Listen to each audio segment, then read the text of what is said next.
Assalamualaikum warahmatullahi wabarakatuh. Waalaikumsalam. Mohon izin Bapak Kiai, saya Suci ingin bertanya tentang bab sholat juga. Kita di Hongkong ini ikut majikan yang bentuk rumahnya itu tidak tahu kadang-kadang arah kiblatnya mana. Nah, mungkin untuk penjelasan dari Bapak Kiai, bagaimana cara kita menentukan arah kiblat di tempat kerja kita supaya kita bisa sholat dengan baik tanpa tahu di mana arah kiblat, kecuali dengan menggunakan kompas. Karena kadang-kadang ketika kita menggunakan kompas itu posisinya beda dengan tidak pas dengan sajadah yang kita gelar. Seperti itu. Jadi kadang-kadang kiblatnya ke sana, tapi kita bisa sholatnya arahnya agak miring ke kanan seperti itu. Kemudian yang kedua, bab wudu itu ketika kita di sini tidak ada keran, jarang ada keran yang mengalir seperti pancuran. Nah, itu kadang-kadang kaki kita dinaikkan di wastafel, dan itu sangat sebetulnya budaya yang tidak bagus bagi kita warga negara Indonesia di sini. Mudah-mudahan tidak dilaksanakan juga ketika kita menaikkan kaki ke wastafel, karena wastafel itu digunakan oleh seluruh teman-teman pekerja migran dan juga pribumi yang ada di sini.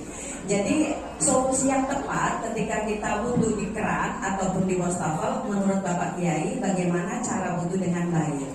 Kemudian yang ketiga, pendidikan anak. Banyak ibu-ibu yang di sini yang meninggalkan anak-anak merantau. Nah, kemudian anak-anaknya nakal, itu kebiasaan kita sebagai ibu menyalahkan bapak ataupun menyalahkan anak secara langsung. Menurut Bapak Kiai, bagaimanakah kita sebagai ibu yang merantau dimanapun berada, cara mendidik anak secara jarak jauh?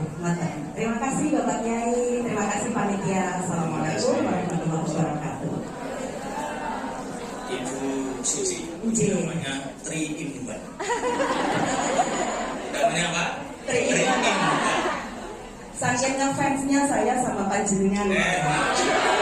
Jadi curhat ini. Tri Imban. Yang pertama tentang bab sholat. Apa tadi tentang bab sholat apa? Inilah betapa Al-Quran itu menjadi hujjatul baligh. Wahai summa kuntum fawallu wujuhakum syatrah.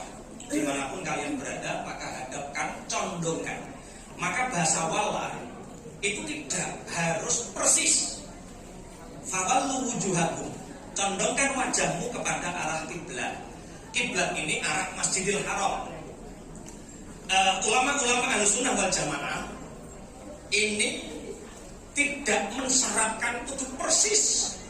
Tidak seperti teman-teman yang punya ijtihad, salah 2 cm saja sampai Argentina, salah 3 cm saja sampai Brazil misalkan.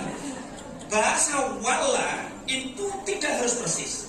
Satu contoh, kalau memang ukurannya harus tepat persis, itu Masjid Madinah pasti bentuknya kubus, karena Ka'bah bentuknya apa? Kubus.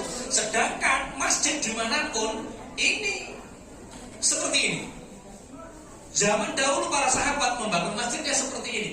Artinya kalau memang yang lurus itu imamannya, yang salah semakin melenceng, semakin melenceng, semakin melenceng. Maka kesalahan-kesalahan dalam rangka taat di urusan kiblat, sampai 2 hal yang boleh meninggalkan kiblat. Satu, ketika kita dalam keadaan safar, kita boleh, orang Indonesia di kereta api, rumah saya Bojonegoro, kalau mau ke Surabaya itu otomatis arahnya ke timur. Tapi saya sudah sangat terbiasa sholat duha, saya nggak bisa meninggalkan sholat duha, sedangkan keadaan saya di kereta api.